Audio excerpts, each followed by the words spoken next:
We enjoy talking Clemson football with Jason Priester. You can join him on allclemson.com. That's on the Sports Illustrated SI platform for Clemson football. Jason, how you doing today? I'm all right. How about yourself, Mark? I'm doing maybe a little bit better than some combination of Dabo Swinney and Mike Norvell. I don't know. They seem to be at odds these days. It's been, at the very least, it's been entertaining. You know, I try to cut this stuff straight. I don't take a side unless I think somebody's in the right and somebody's in the wrong. And I guess I can see both sides of it. The ACC has guidelines. The guidelines were met, so we should have a football game. At the same time, it sounds like the ACC set forth when they communicated the guidelines, similar to what the Big Ten did, and Wisconsin opted out a couple times against Nebraska and Purdue, that the ACC still gave the condition and the autonomy, I'll say, to the individual schools to say, even though we meet the guidelines, we're not prepared to play. We have certain reservations about fielding a team because of the situation. Therefore, they have that option. Yeah, that's kind of what I've gathered too in the last day or so. I really wasn't aware of that until John Swofford came out and made his comments last night. I just assumed all teams are playing by the same. We're playing by the same rules, but obviously that's not the case.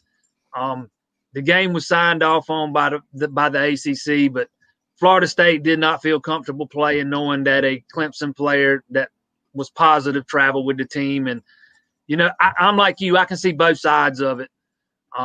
But there's definitely some hurt feelings. That's for sure. Dabo Swinney was not very happy with this decision, and he's still not happy this morning. At his presser this morning, he's still going on about it some.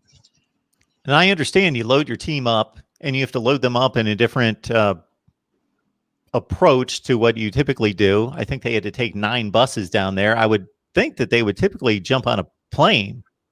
Yeah, they would. Okay. Because South Carolina to Florida sounds like an easy trip, but it's not, all the way over to the Panhandle.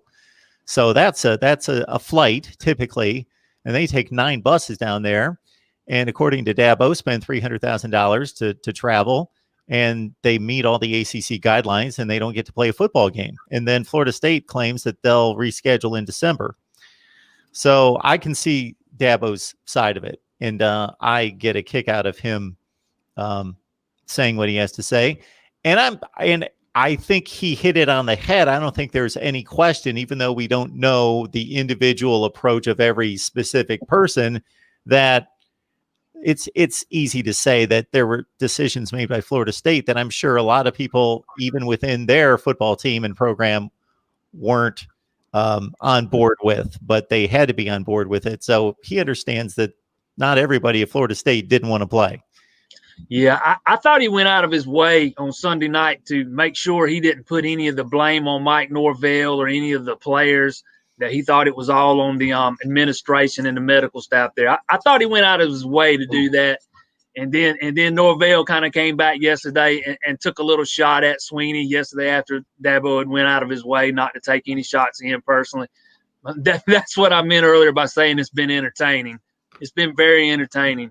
I just think it's kind of absurd to think that Clemson would knowingly allow a player that is symptomatic to practice on the field, a backup offensive lineman that doesn't hardly play, that wasn't probably going to play Saturday, and risk the entire season for a backup offensive lineman. I just think that's absurd.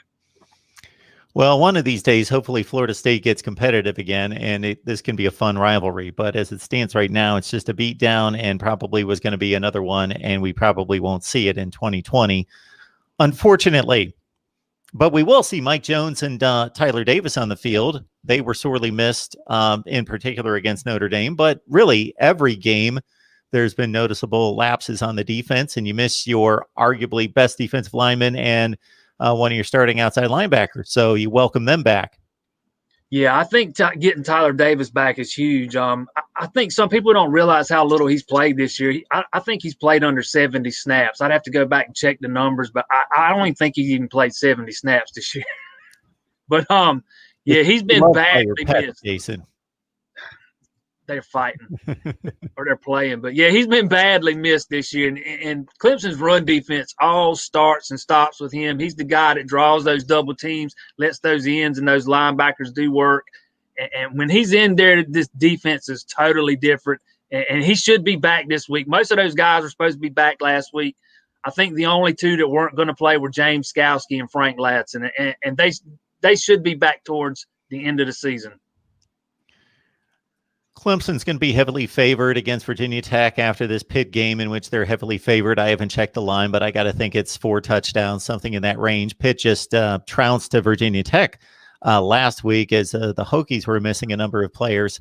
So basically, as I understand it, and maybe you can sort this out with me, because I looked at the ACC website, and I got to think any Clemson fans not too concerned with it because you sweep the games, you're in the championship game. But if Clemson loses a game, that would be 2 conference losses. Miami only has 1. So if they drop one of the final 2, then that puts them out of the ACC championship game. That would seem logical to me, but it was explained to me the other day that Miami, to try to make up the games, to have played enough games, would have to play on the weekend of the championship game. Therefore, they don't qualify. Yeah, I'm like you. I'd have to dig into the numbers of that. I don't know how. I know Miami's game last weekend was postponed. I don't remember how many they've had postponed. I'm not sure about that though. I think if Clemson drops another one, they're in trouble. Regardless of, the wording's weird where as far as the tiebreaker and stuff with the ACC, it's something about you have to play in a number of games of the average number of games of all teams played. It's weird. I have to go and look at all the games, but that's what I was trying to figure out. And that's what I did figure out, is that I was trying to see where obviously Notre Dame and Clemson will go to the championship game. It's almost assured. There would have to be something strange happen, but hey, that's what we do here at my channel, is we concoct situations and try to figure out, okay, does somebody else have a path? Well, Miami would have the easiest path, but it's still not easy. So what I thought was pretty easy to see is that Miami's got 1 loss, Clemson's got a loss. Obviously, Clemson wins the tiebreaker head-to-head, but if they drop a second game, well, Miami's got a better winning percentage, so they would go with 1 loss to the ACC championship game. But then I told about this whole concocted situation where Miami would have to make up its game, and the first time it could make up its Georgia Tech cancellation would be championship game weekend. Therefore, that disqualifies them from the championship game. But then I read through the whole spiel about if you play at least within 1 game of the average of all the games that are played by the ACC teams, meaning I am digging way too deep on this. Miami coming into this weekend, this is the last thing I'll say about this. Miami coming into this weekend was 6-1 in the ACC. Therefore, they played 7 games in the ACC. I added it up, Jason. The average team in the ACC has played 7.35 games. Therefore, as long as Miami can stay within a game of the average, they qualify for the ACC championship. So correct. The head-to-head would factor in then. Yeah, so that basically tells me if Clemson drops a game, the loss column would factor in then. Yeah, that basically if Clemson drops a game, then Miami gets to the championship. Correct. All right, enough of that.